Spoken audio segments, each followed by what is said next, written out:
am Dana Malstaff. I am mother of two, lover of singing in the car, founder of Boss Mom, ultimate think tanker, and believer in that any problem can be solved with duct tape.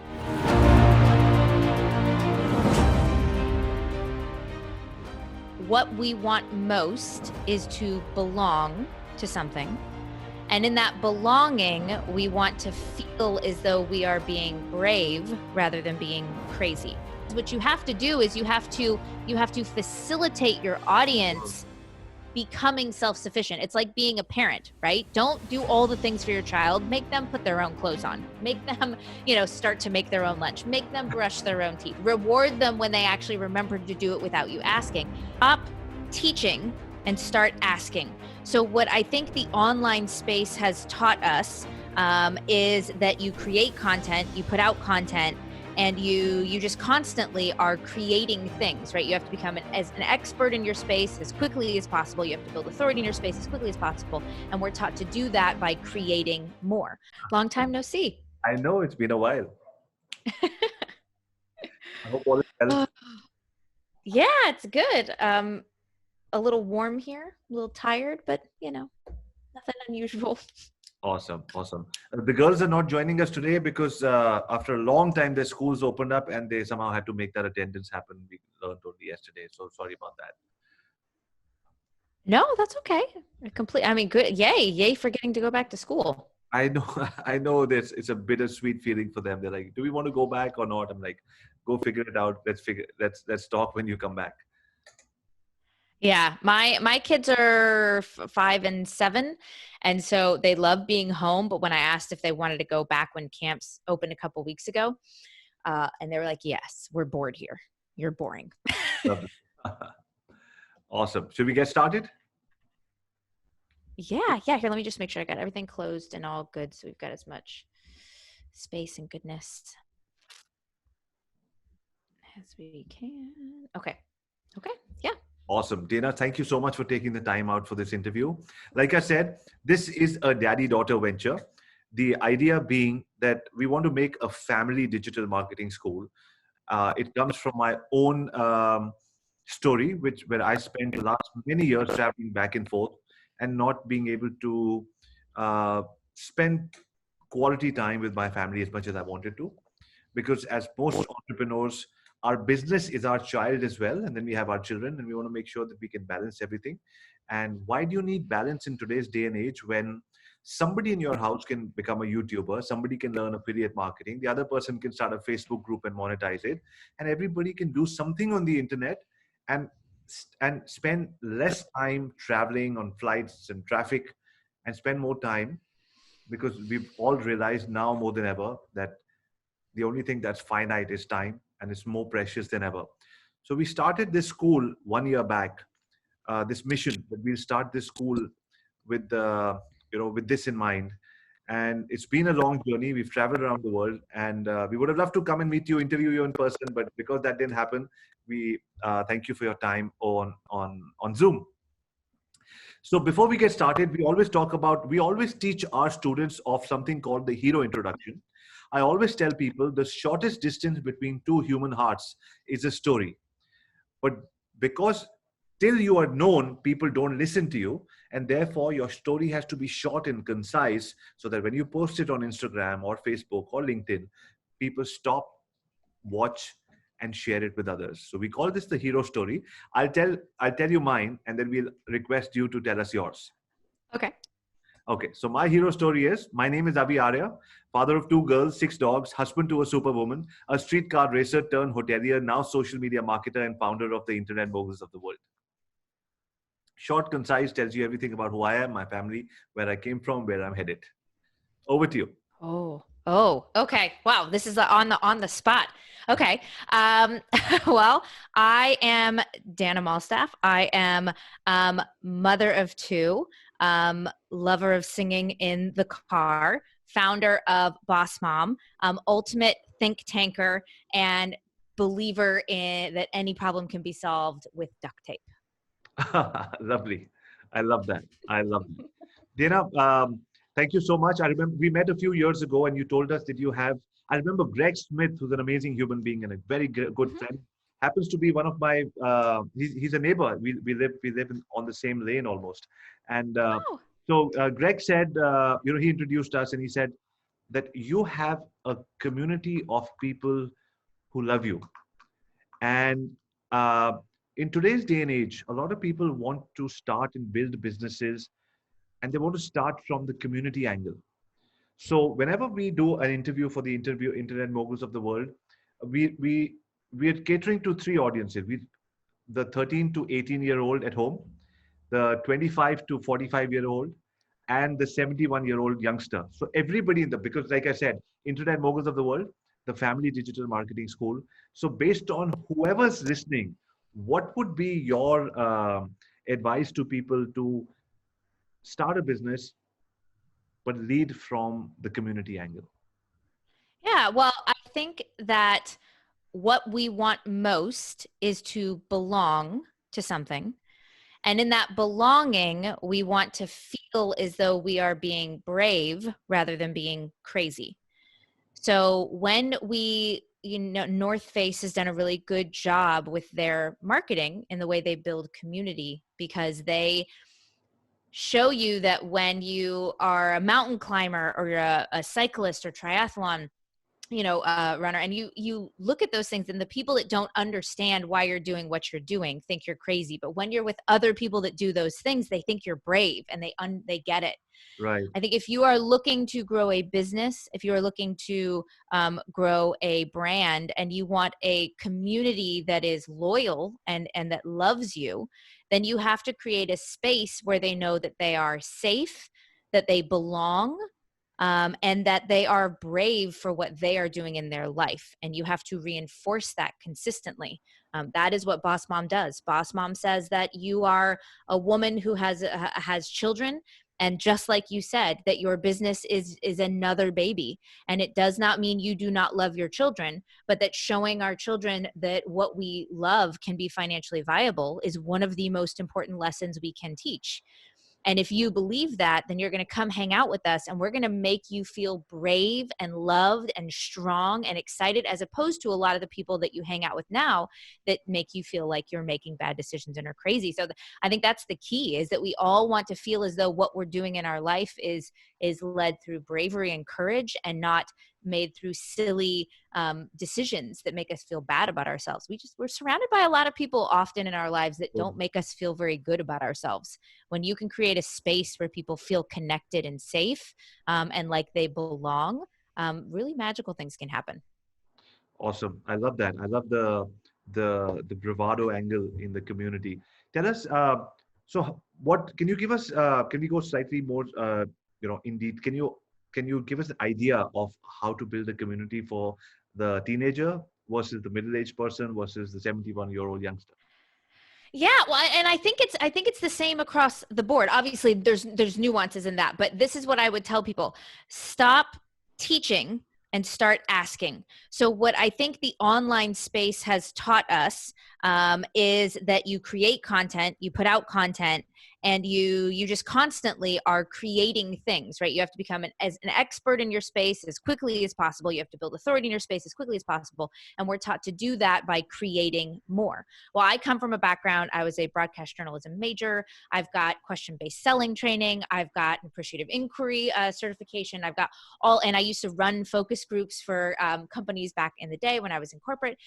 The idea that everybody feels as though they need to train and teach in order to build a brand, to me, is backwards. If you want to create a community and really strong loyalty, you learn how to ask good, engaging questions. A journalist always asks questions. You can't actually train and have insight into your audience until you ask questions. And so for every single age group, that's it. The questions may be different because of the age groups, right? The depth of the question, the way we're asking it, the words we use, because of the different lexicon that's used within, different age groups, will be different. But it's the questions that we ask. And if you'll notice on social media, the places that really get the kind of engagement aren't that they're just teaching something, it's that they're asking for engagement. And there's a bunch of different ways you can do that. You can ask for decision support. So you can ask people to help you make decisions. We do that when we say, I'm coming out, like your daughter could say, I'm coming out with my YouTube channel. Help me decide what my cover images look like. Help me decide Right. what, clothing I use, what my brand colors are. Help me decide on my logo, on my topics, on my, all of those things. Same thing if you have a book or a podcast, you're asking questions to help you make decisions about the pictures you use and what the cover looks like, and what guests you should have on. That creates engagement. It also creates buzz and familiarity for the thing you're doing. You can ask questions about people's opinions. So you could say, who else, like what other podcasts do you listen to that we could go on? You could ask opinions. Like for instance, there's a client of mine who does decluttering, and she asked her community, who here wants to be a declutterer but doesn't consider themselves a minimalist. There's Uh-huh. an opinion there. You're asking people Sure. to identify themselves, and so you get opinions. There's all sorts of, you can do ones where we call just can't help themselves, right? Where it's a question that says, if you're this person, raise your hand. Who are my homeschooling moms? And you get all the people that are like, that's me, because they want to stand up and say, I am a part of this group. And therefore you now know that group. And then we say within those questions, if you want to create community engagement, you see who your super engagers are, that don't just say, I'm a homeschooling mom, but say, I've got this many kids, I've been doing it for this many years, or this is how it works for me. And now you go a deeper level of engagement with those people because they're your super engagers. And now you start to create a grassroots network and community based off of really good questions. But I would urge everybody in every group, stop training so much and start asking good questions, because you cannot initiate good conversation without first stopping and taking it off of yourself as if you are the only one with the answers, and Right. start asking other people to help share their answers. And that's where conversation really starts. Lovely. I don't think I've ever heard that. So don't talk down to your audience. Don't say that you're the expert, because that's what everybody's saying. Position yourself as the expert. You're saying go hang out with your community and make them belong. Yeah, and building authority and being an expert, they're two nuanced things, right? In today's day and age, my dad always corrects me, and he says, in a lot of areas of my life, I am not educated, I am informed. Right? If I don't have a degree, I can be educated in what's happening politically, or educated in what's happening in my schools, or informed, but I can't be educated in those spaces because that's not where my degree is. That's not where my years of tenure are in terms of what I know. So we want to decide, where is it that we want to truly be an expert, and where is it that we want to be informed in our lives? And I think that's a good distinction, because when we go in to start marketing, you need to start deciding where are the areas where you don't have to say you're an expert, because everybody quickly understands you're an expert in that space. The humility of not having to say, I'm smart, I'm an expert, but that people come to you and say, I can obviously tell you're smart and you're an expert. That's the better goal. So what we should seek as opposed to expert status is we should seek authority or clout. And authority and clout are built up by a familiarity. There's a really good book called The Creative Curve, and it talks about why the Beatles became big, and why certain tennis shoes get big, and those kinds of things. And there's this space between familiarity and novelty, right? And our brains naturally, as humans, we are scared of novelty. Now there are those adventurers that see something novel, and they need to be the first one to do it. But most of the world are not those people. And Right. so you have to start considering your brand, your business, you as an expert in yourself, that you are novel. And so what a lot of people do is they push themselves in teaching, and they push themselves with content, and say, okay, now we've gotten to know each other because I say smart things. And what they don't understand is that's not how people work. The familiarity has to go on in a lot of different levels. Are you familiar with my personality? Am I consistent with what I say and what I do? Do those things come together? Is there trust there? Do I hang out with other people that you think are good, viable, intelligent people that you also trust? So what we have to do is we have to seek to build up familiarity with people, as opposed to simply build up expert trust, because there's always another expert out there. Sure. You're a dime a dozen. You want to be an expert in marketing? Dime a dozen. There's a million of them. Like, you want to be an expert in beauty? Dime a dozen. There's a million of them. But what there isn't a million of is you, which is why I love I love that your daughter Raya is doing what she's doing, because if the more we feel comfortable in ourselves and who we are and what we care about, the easier it is to build authority, not just in the things we're an expert in, but in ourselves as an authority over a particular, like think of Oprah. Oprah is not an expert in anything in particular, but Right. people trust her opinion because she's built up authority as being somebody who knows how to lead Ah, well and gather the right people. right. And that's powerful. That is some powerful stuff. So I said, stop trying to be an expert and start trying to build authority in your space. And it's way easier to actually make money that way. That is so fascinating. That is, I just got lost in those thoughts for a minute and I forgot my next question, but it's come back to me now. Thank you so much for sharing that. So, when it comes to, you mentioned something which was very interesting, the pursuit of inquiry. Can you, Oh, appreciative inquiry. Hmm. yeah, how do you, can you explain that a bit? Yeah, it's super interesting. So there is a program outside of Cleveland that is they have a program called the LEAF program. Of course, I don't remember what the acronym is off the top of my head, but they teach what's called appreciative inquiry. So appreciative inquiry has been around for some time now, and it is the process of pulling a group together, so people all throughout a value chain, whether that's within a community or a company or an industry. You pull everybody in through the value chain, and then through a series of really well positioned questions, you're able to pull out the strengths of the community as opposed to highlighting the weaknesses. So it's a way of solving problems. A lot of big companies, municipalities, all those things will bring appreciative inquiry summits in, where they have past clients, future clients, community members, that are pro and against certain things, and they bring them all together and they say, here are the problems we need to solve. And what we do is, instead of just saying, how do we solve this problem, we ask really strategic, positively based questions that pull out people's strengths. So we can start going in a table. And what you do is you start internally, then one-on-one, then small group, then en masse. And this is the way you would run an event or a mastermind as well. So internally, you would say, let's think of a time in your life when you blank, right? So just as a Uh-huh. generality, we could say, think of a time in your life when you did something that you thought was courageous. Okay, so that you think on that, you journal that. Now turn to the person next to you and tell them that story, and they're going to tell you their story, and you connect that. Okay, now as a table, you guys discuss and share like some of the stories. Call out somebody in the group you thought had a really good story and speak to that. Okay, now somebody stand up. A couple of people stand up in the whole group of however many people and tell a little bit of those stories. And so it's these little micro actions that start to reinforce what courage collectively looks like amongst the group. And it's a really positive experience through stories, like you said, which is the most powerful thing. Then we can start to say, okay, now how do we take this concept of what courage looks like and start to implement that within our community? Right. So say you want to help start a community space, or you want to, build something up. There's ways that we start with these really positive based appreciative inquiries based on the asking questions that show a positive reinforcement. And from the questions, everybody's mind opens up so much more. It's actually, they've done studies. Richard Boyatza, who does a lot of these studies from Case Western in Cleveland, and he's co-written a lot of the books on emotional intelligence.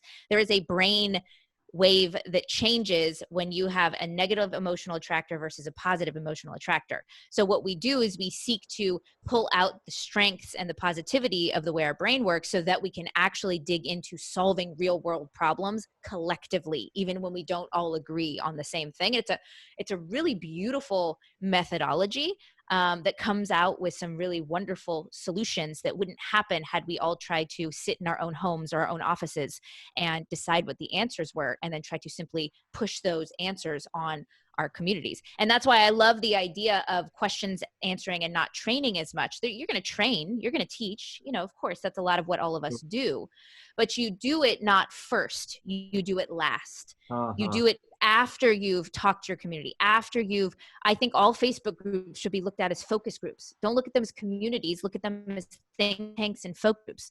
Go into your communities and seek to learn about your ideal client, not to tell people who your ideal client is. Got it. And appreciative inquiry is part of where that basis has come from, my understanding of how people really work.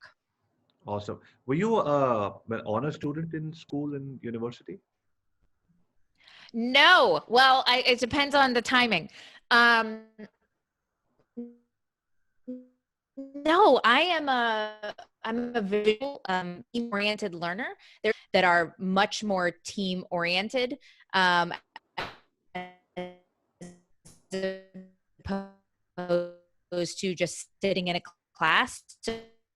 So me is not way I was in choir and did music theater to be, a singer and play piano and things like that. But ultimately, I decided to go journalism, and because honestly, I had no idea who I was. So I decided to go into journalism because my stepdad, and my mom, who I was good friends with my parents, luckily, said they thought it would be a good avenue for me.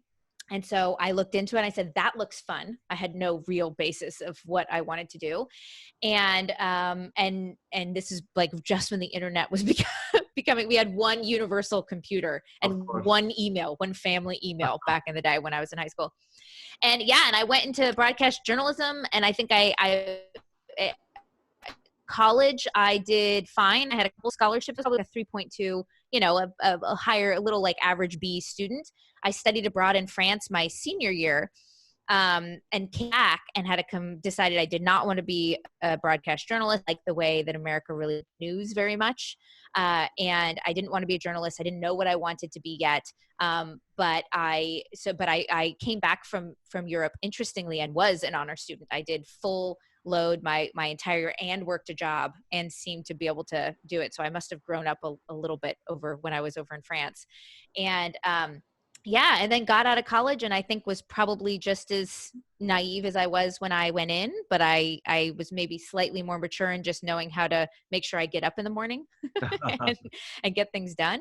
And I think the very first time I realized things that like how my brain worked was I started working for it was when they were taking old movies and putting them on DVDs. Like DVDs were Uh-huh. becoming a thing, which is funny because now DVDs are obsolete, but DVDs were becoming a thing. And we would put old movies on there. So one of my very first jobs out of college, because I knew video editing and some things from journalism school, was I got to watch old movies and old shows like the I Love Lucy show and the Red Skelton and old John Hancock movies and things like Hancock movies. And I would go and then I would take screenshots for them to be on the DVD, and I would like design the back cover and write the blurbs. And that was literally my job. If that would have paid anything, it would have been the best job ever, to just be paid to watch shows all day, and good old shows. But what happened was I could see that they had all of these different ways that they could be making more money if they were combining these movies. And so I came to them with a project idea that said, what if we started combining these movies? What if we had a Tough Guys series? What if we had these series and started to make combinations that weren't 99 cents, but that were $2.99, and they were Nice. putting them in like the Target dollar section. And they liked it so much that they made me the project manager. And I just sort of like quickly realized I liked guiding things. I liked managing things. I don't like project management in the tiny detail oriented, but I Sure. love guiding people. I love identifying their strengths. I love ideas and brainstorming ideas, and then knocking them all down and coming down to the one or two ideas that really work. And that think tanking was where I really found my joy. And so that's a lot of what we've worked to build, and what I work with a lot of clients is, how do we become strategic thinkers in our business? Because there's too many things you could do. The true goal is to dive deep into what you could do and really understand what you should do and what will be the most successful options for you, that marry this idea of doing what you love and you're passionate about and you're excited about, that you'll get up in the morning to do, but also is financially viable and Right. is not a waste of your time. Because I think a lot of us are all wasting our time doing a lot of things that we don't need to be doing. And I think Essentialism is one of my favorite books. We should all seek to be more essential in what we execute every day. That was Love. a long answer to your story, No, but or to your question. that's why I asked, are you an honor student? Because every answer is articulate, and it's made for the audience to understand in depth. So Mhm. obviously, you have to be good at like they say, you have to be good. If you're good at anything, you're good at everything. So that's why I asked. So um, uh, Tell us a little bit about Boss Moms. Yeah. So um, I was working as a director level in Columbus, Ohio. The husband and wife that ran the business together decided to get a divorce, and they basically, everybody he hired, because he was the CMO, she's the CEO, was, what we could see was starting to quit or get fired, or things Sure. were happening. And I was in the marketing side, so he had hired me. So I could see what was happening. So I Right. go out to lunch with the guy that they brought in to kind of manage the separation. And I just said, I see what's going on. I have a feeling I'm probably not going to be here for too much longer. What can we do to make sure my team's taken care of and I'm taken care of, and make this happen? And it was it was the scariest lunch I've ever had in my entire life. Right. Just like frightened out of my mind, but tried to seem as adult as I humanly could. And I was 29, I think, at the time, which felt like looking back, I was so young. Then I felt like I was super old, but now I see it as super young. And so I basically had this 90 days to go find a different job and do, and prep my team. And at the end of the 90 days, I couldn't really find anything I wanted to do. I couldn't find anything where I loved the company enough to spend 8 hours or 10 hours or 12 Sure. hours a day there, which I had been spending 14 hours a day at this other company. My husband and I had been trying to have a baby, and we had not had any luck, probably because we both worked ridiculous hours. Right. And so I had been kind of being mentored by somebody who was a facilitator that the company had brought in before. And he just told me, he's like, you'd be a great consultant. Like, you could work for a lot of different companies and you could own your own time again. And that would be amazing. So I said, okay, if I can't find anything in the 90 days, we had saved up a bunch of money and we both agreed I would try and start my own consulting business. What happened is everybody took me out on New Year's Eve, the night my last day on the job. Took me out and we had a bunch of tequila shots, and 6 weeks later I was pregnant, which is amazing because, one, I joke that I became an entrepreneur and a mom in the same 24 hours, which is like make true boss mom material. But it was also a blessing because we'd been trying and we hadn't been able to. And I think my body was like, oh, now you're going to have time for this whole motherhood thing. And I just found that none of my friends were having babies. I found that none of my friends were starting their own businesses. I felt very alone and isolated. I had family members, extended family members tell me, well, you need to get a job before anybody knows you're pregnant because, you need to have that security. And I was like, why? What are you saying? Like, I can't provide that security myself for my Right. kids. Right. I had, I had people tell me, because I knew I didn't want to be a stay-at-home mom. I love my kids, my babies, too much to go back to work, as if me going to work meant I didn't love my babies. Right. And there were just some things that it just made me feel sad and alone, and made me feel crazy. It made me feel like what I was doing wasn't brave, it was dumb. And I didn't like that feeling. And we ended up moving out to San Diego to be, because my family is originally here, and it was really cold in Columbus. So it was not a hard sell for my husband. And we came out here, and then all of a sudden there were all these women that had babies and businesses. There was entrepreneurship was not uncommon and was celebrated. And all of a sudden I started hanging around with people and going to these meetups where it was a thing where, oh my gosh, this is a real thing. So I was doing content strategy with people, and I ended up connecting through an event with a colleague or a good friend now, who's they invited me into a mastermind. And there's 4 or 5 of us went into this, and one of them was a book coach, and his name's Azul Tronis. He's amazing. And I decided I wanted to write a book.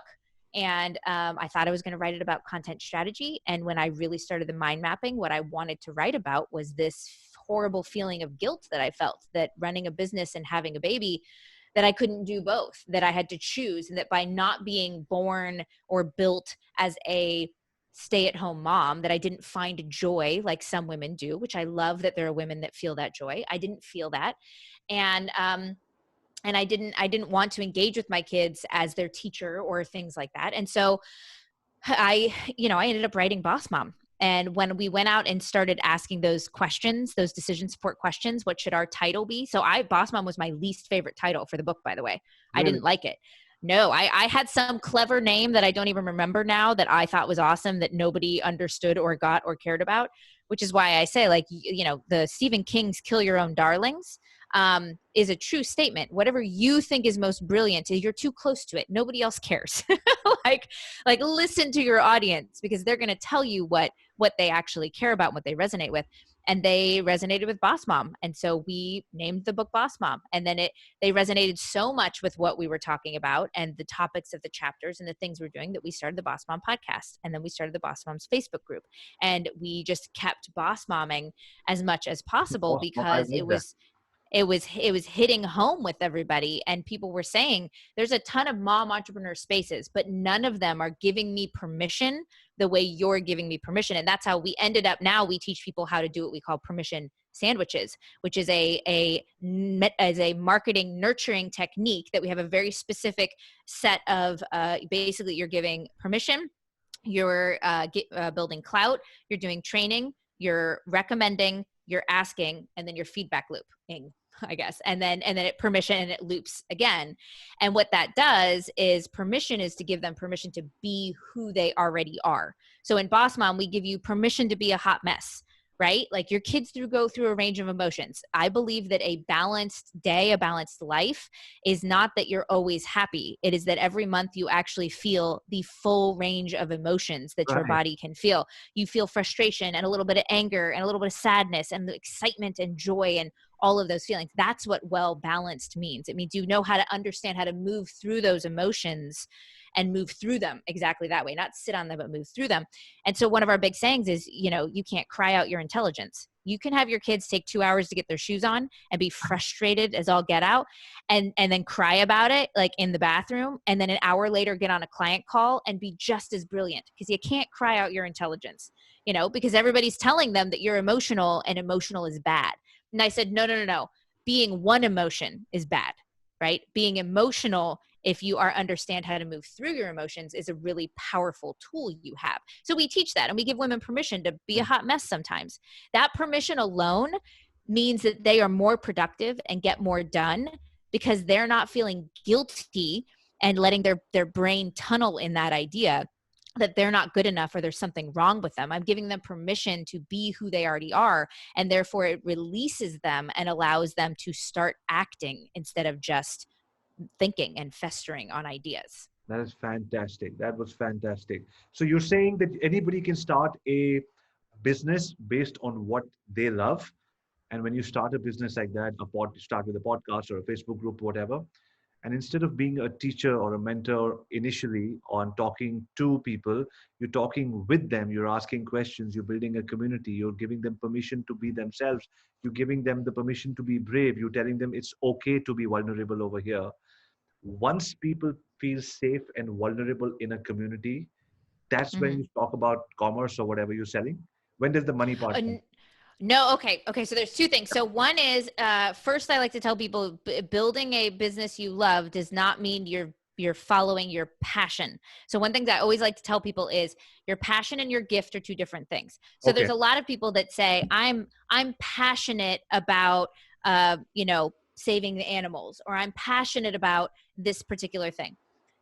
Passion does not always mean you're going to make money or it's going to be successful. And if you're not careful and you follow your passion in an area that you don't have a gift for, then you just end up resenting that passion for ruining your Thank you for happiness. saying that. Can you just repeat that? I Yes. love that. Yeah. So when you follow your passion in an area that you aren't gifted in, you end up resenting that passion for creating a life you don't love. So I just wanted to be clear, creating a business and that you love does not mean that you are pursuing your passion initially. What you should do is you should pursue your gift. And your gift is the thing that you do faster than anybody else. It's the way your brain naturally works, right? So when somebody tells you, well, you just need to change and be this different person in order to run your business this way, don't do that. You can't change who you are. You can better your skills. You can learn and grow, but the natural way that your brain works, the natural way that you solve problems, the natural inclination to either spend most of your day working in a spreadsheet or the urge to be in front of people, those things are part of what makes you happy. When you're in that zone of genius where you're leveraging your gift, that's where you find happiness. And so what I tell people is pursue your gift, monetize your gift, because then what it does is it gives you the ability to infuse your passion into what that is. Mike Koenig, who does one of his parties is where we met. Right. My favorite quote from him is he says, your business is not a charity. It's a conduit with which to be charitable. right? So create a business around your gift. You will find happiness there, and it will give you the freedom to ensure that your passions are also pursued. So that's number one. That's the caveat I want to say to No, that. that was so needed, and the way you put it was fantastic. Because I loved what you said, that you may still end up resenting the life you're leading because you chose to monetize your passion and it didn't work out. I don't think anybody's ever said it the way you said it, and you know, I'm going to make sure that we sort of highlight this and promote this to people when we launch the show, because this statement, this last 3 minutes in itself will change so many people's lives, saying that it's okay not to monetize your passion. You can still be passionate about something, but then business can be about something else, and that's what we're going to learn from you next. What happens to the business then? Okay, I understand. Yeah, and Yeah. yeah, so okay, so here, this is what I tell people is, and that same book, The Creative Curve, that talks about how we have to build up familiarity in order to get people to buy from us and trust us and care about us. The same is true with your product. So you're not just building up familiarity with you as a person, right? A lot of what we do is teach people how to do a buzz plan so that you can build up familiarity with what you sell as well. So what you don't want, and I've seen this a lot where people have kind of hidden funnels. So you don't know what they're selling until Right. you're in the funnel, and then they convince you with good marketing copy Sure. to buy their thing. And that can work. It can work. However, I find there's a lot of buyer's remorse. You don't want a buyer's remorse with your 100%. audience, right? You want them to feel excited about it. So what I recommend, and we have a lot of really great results from this with me, my clients, our audience members, that is the idea that you want them to not only know what you sell, you want what you sell to be on their bucket list. That are truly loyal and loving in the community that you have. They want to give you money. They want it. They want to pay you for your efforts, and they value your efforts. The worst, you don't have an amazing community if the community doesn't think you're valuable enough to pay. Wow. Right? They want to contribute. So just remember that if you get somebody that's telling you you're awesome, but you're too expensive and they don't understand the value, you could be too expensive, but they may tell you, but I'm saving for you, or they may they find a way, right? They find a way. And yeah, I've actually been, I was on an interview. She's a really good friend now with Jessica Stansberry, but we did the interview, and all of a sudden I got a ding on PayPal, and she sent me $50. And I was like, what did you send me $50 for? She's like, you just gave such good advice, I felt the need to send you money. And I was like, that is a good sign. So this is how I would do it. I generally recommend you have a free group. So our Boss Moms group is free, right? That is your community space, right? That is the meetup space, right? It's the space where people go. I like to use a lot of dating analogies, right? So that's like the speed dating place. Sure. They come in, they connect. They're not required to buy anything from you or pay anything to you because they don't know you yet. They're just coming in. They're getting to know each other. The connections they make with each other, they attribute to you and your group. That is a free space, and you should grow it that way. And then you're actively marketing in that space as well. So you're acting as two roles. You're the leader, right? And you're the business owner, and they do two different functions. The questions that you ask that are prompts in your group that ask people to, like if you have a business group, right? We ask people to share their Instagram handles with each other. We don't allow them to post those things, but we do what we call prompt posts, right? Sure. Share who has a Facebook group, post it in here, and everybody join each other's Facebook group that's relevant. Who's got YouTube channel, who's got books, who's got podcasts, who's got those kinds of things. So we can, who are MLM women, like make sure you guys are connecting. So we facilitate connection, we facilitate visibility. I do that from a leader perspective. Sure. From a business owner perspective, I ask market research questions about my particular audience. I ask decision support questions, and I actively tell people to go buy my stuff. We have a flash sale going on. Go watch this webinar. And we don't feel bad about that. And you fill two different roles in that space. Now, if you sell a digital product, if you sell something that also should have a community, then you should have a paid space as well. And that basically is the community that you build for your purchasers. And I don't ever think that's a bad idea because, grassroots sort of affiliate marketing can be Sure. really powerful, right? Your audience are your best sales team. Of course. So I do think having a group or space for the people that have bought from you. For us, we have our Nurture to Convert Society. That is our membership that we have. I've sold a bunch of individual courses, and it's taken me 6 years to finally find the system that I believe works for mom entrepreneur. I mean, it can work for anybody, but we target mom entrepreneurs Right. about how they should grow their businesses, because we say your business should be simple because your life is complex, right? And that's one of our things. So don't build a business that when you walk away from it because your kid gets called home sick, that it starts crying too, right? Sure. You don't want both your babies crying at the same time. I like that. So yeah, so we have a system now, and now we have a Facebook group for our Nurture to Convert Society members, and we have different kinds of prompts in there and different kinds of space. But I'm not necessarily promoting. We promote. Right now, it's not open, but we promote our Boss Mom Academy in there. So we may promote the next level up, right? And then I generally suggest, because we have a lot of our small price product groups in Facebook, I recommend that if you have a large product that's not on Facebook, there's a prestige taking it off. So our higher end group coaching program, we manage through that community through Slack, and that's a much tighter engaged space. And it's just Sure. it's a different more elite feel than where they're at. But yeah, I'd say free and paid. You want both, and then you want support for people to help you run them, and that does not have to be expensive, because you as a leader should not always be the implementer. It's very hard to do all the things at once. So don't seek to write everything, post everything, Right. be everything, let everybody in, manage all the comments, be there all the time. I generally tell people, if you have a community, it's going to be really, really hard. But when somebody posts something, unless they specifically tag you, do not respond for Right. 24 hours. Right. And it messes with people's heads. But I tell them that because what you have to do is you have to facilitate your audience becoming self-sufficient. It's like being a parent, right? Don't do all the things for your child. Make them put their own clothes on. Make them, start to make their own lunch. Make them brush their own teeth. Reward them when they actually remember to do it without you asking. You can condition your community to do the same thing. And when you try to be the answer all the time, then you will burn yourself out, because you can't run a community where 1,000, 10,000, 50,000 people are dependent upon you. You need to have an independent community that you lead and facilitate, not run.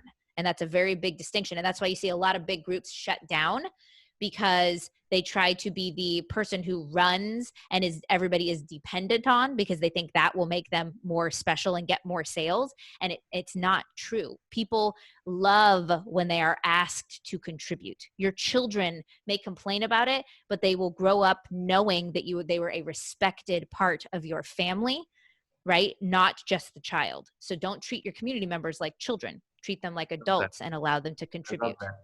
Do you have a Boss Dads group coming up I can sign up for? We don't have a Boss Dads group, but we have a Boss Dad podcast, right? So you were on. We just had you on the podcast for that. But we are actually, interestingly, since everybody's learning about how businesses are run. What my vision has always been is to move Boss Mom into a nonprofit space, which is a completely self-sustained, community-run space. We're now moving towards that. We just started our advisory board that's come in, that's helping us now pick podcast episodes. We're going to have additional hosts besides myself, and we're start moving towards that to make it its own nonprofit. And I will bring somebody in to run that. Lovely. And then our Nurture to Convert Society, and me as my own expert, is going to have its own space that is not mom specific. It is not necessarily even. It's more. It's going to lean itself towards parents, because I like to run my business understanding that that's my life. But it's not going, so that because we've started to get a lot more guys joining our Nurture to Convert Society that are parents, or just believe what we believe as far as how you nurture people and what kind of business you want, which is a business that you should be able to run in 20 hours or less. You must be really good. I mean, I'm sure you're fantastic at the way you run your business. For men wanting to join a Boss Moms group, which I did want to, like I said 5 minutes ago, I said, where do I sign up? It has to be, but you seem so detailed. The message is very articulate, and it comes from the heart because you're a mother yourself. So congratulations on so much, success. And when I mean success, obviously it's on various fronts on how you're running multiple levels of your business, but also because without having seen your community, I can just feel I can just imagine people wanting to get up in the morning and saying, let me check what's happening in my family, because these people make me feel good, special, and cared for. Yeah, well, just so you know too, from a engagement standpoint, the Facebook group we have is 50,000, and I've had people had me do audits in their groups. So other groups that are at the same level as us, right, generally have several hundred posts per month. Our 50,000 group is 70% of those 50,000 are engaged, actively engaged every single month. We have on average 5,000 posts that happen in our group Wow. every 28-day cycle, of over I think it's over 100,000 comments every month, 100,000 reactions every single month. We generally get somewhere between right around 100 people a day asking to join the group. And 80% 100 of people those a are day? recommended, or 100 people a day asking to join the group. And 80% of those are organically sent to us by Facebook. So what we teach people is, how do you prime the algorithm so that Facebook thinks you're the most popular kid in Of course. school, and it then recommends that people join your space. And that I have really, through the entire growth of Boss Mom, I've spent less than $10,000 on Facebook ads. Most of our growth, I would say, besides that 10K, most of our growth is organically grown by me being featured on podcasts and me having our Facebook space, and really understanding how to be engaging and make that engagement work for you so that Facebook recommends you. And it's a really beautiful cycle, because then we grow organically. And I don't want to grow too fast, right? Sure. Like, I can't manage insanely fast growth. I want something to grow like your child would. It goes through growth spurts. You manage those. Then as soon as you get to know things change a little bit. But yeah, so we've seen really steady growth over the last 6 years, which I would urge people to try and do that. Like, don't grow too fast. Grow the right amount that you can actually manage if you want to build something you love, because you can quickly get overrun by your own business, Of I course. think, if you're not careful. I completely, like I said, in the last 60 days, we did about 60 plus webinars, lockdown, everything came upon us. We wanted to build a community, 60 webinars, and we grew our Facebook community called Learn Social Media, where we call everybody video influencers, from 9,000 to 27,000 in the 60 That's on amazing. all organic. And and so what you've been doing, I've been doing, I started a company with a 4-member team. We grew it to 200 for the last 10 years. But it's only in the last 70 days that I've realized the power of a community. Because during the lockdown period, we did a webinar every day, and we helped people. I was like, you don't need to worry. We don't need to be scared. No need to get anxious. And if you are, I understand. We all are. My agency came crashing down almost after 10 years. My hotel business, we've got 2 hotels in India. Both of them are shut right now. So I understand Oh, your fear and your pain. And yeah. I'm building a new community. Let's build it together. Just that built up a huge sort of a new family. I get up in the morning excited because I know there are people waiting for a message. So that's why this was such an amazing interview, because I selfishly learned more than or as much as everybody else would, for their own Facebook groups. I have a last question. Sure. Our definition of an internet mogul is that's the name of the school, and that's been the name of the company that we had for the last 10 years. Have for the Mm-hmm. last 10 years. We've lost 70% of the business. Hopefully, we'll get back another 20%, and it's going to be a new normal, and we're getting used to that. Our definition of an internet mogul is somebody who loves to balance the third child, or the first child, however you call it. In my case, the company came after Raya and before Aviana. Aviana doesn't like it, Mm-hmm. but it's the middle child. And so manage your business and your family together and have equal respect on both quarters is who an internet mogul is according to us. How would you Mm-hmm. describe an internet mogul? Yeah, no, I completely agree. I think I heard somebody say recently, one of my clients that was working on pitching herself, and she said, I want to teach people how to not take over, like how to take over their world, or how to take over the world, but how to take over their own world. Uh, And I think that is a beautiful thing, is that, just like me saying, a well-balanced life is where we feel the full range of emotions. I right. think that our business, when our business is a part of our life, and it is not the entirety of our life, that's when you can reach that mogul status, right? So Is when something doesn't own you, something but that. you are able, Mhm. yes, you are able to have facilitate beautiful things in your life. And sometimes those things are going to take up all of your time, and Sure. sometimes those things are going to, just like I say, sometimes your business is going to be a priority over your kids. And you're going to say, if unless a kid is in the hospital, somebody else has to take care of this, because this Right. launch has to happen, right? 100%. But it's a finite time, and sometimes your kids are going to take precedent, and you're going to drop everything in your business. And Sure. maybe sometimes your self-care becomes precedent, and everything else has to fall away for a moment. I think this idea, like this internet mogul idea, is this idea of completeness, right? Is that there are these pillars within our lives that are meaningful and important, and they play off of each other, but they also have to, we call it the one bucket method in my Boss Mom book, which is, if each of the elements of your life is a bucket that you're trying to fill, then all of a sudden you're going to have a bunch of buckets, and there's only one of you, Sure. right? So live the one bucket method, which is everything that you care about in your life and that you work for has to fit in that one bucket. And sometimes some rocks are going to be bigger, some rocks are going to be Yep. smaller, but you have to recognize that that is one bucket, and you only have that one bucket.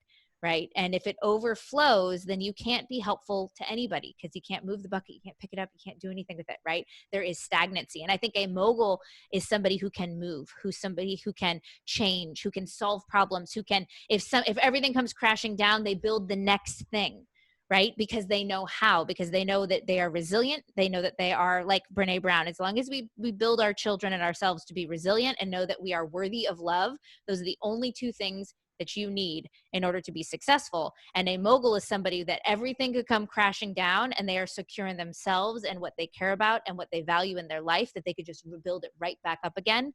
And 5 years from now, they would be running something equally as awesome or even better, because they know they can.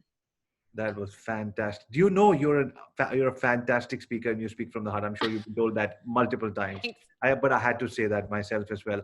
This was fantastic. Uh, 30% of my mind was very selfishly taking notes, and I was like relating everything to my Facebook group, my website, and the rest of the another 30% was like, I wish Raya and Aviana were here. They should have heard it firsthand. And but nevertheless, this is going to be aired, showcased everywhere. Thank you, Dana. Thank you so much for your time. This really means a lot to us. Like I said, the next step is that, I'll send you a link to the Facebook group where all the 50 speakers, one by one, as their interviews are going, they're joining the Facebook group, and they're posting Perfect. one short video saying, my name is Dana, and I support the internet moguls, and this is our definition of an internet mogul. Whatever you want to say, just an opening message. We're building the Facebook group to be able to, when we have the final launch, which is a couple of months away, and 5,000-10,000 people come in, they will have the messages ready and people's welcome ready and all of that. So any advice on that, from the master, we'd be happy to incorporate into the group as well. And what we're going to do is, every month till the launch, we're sending all the speakers an update. The podcast is ready, the YouTube channel is ready, the online summit is Okay, perfect. 15 days away, and eventually we give birth to the online school, which is going to be an LMS and all of that. So we'll keep you notified. We send everything, run Perfect. everything by you, and so anything you want to change, edit, and also please feel free to promote any course, paid, unpaid, whatever you want into the program. Like I said, this Okay. school would not have been built if all of you didn't support us. So we're hoping to build 100,000 people community very quick and fast, because we know people are waiting for this, and this community belongs to all of you. So at any given time, today, tomorrow, next month, next quarter, next year, any of the speakers want to promote something on this group, it is their group. All you need to do is send us an email and we'll make it happen.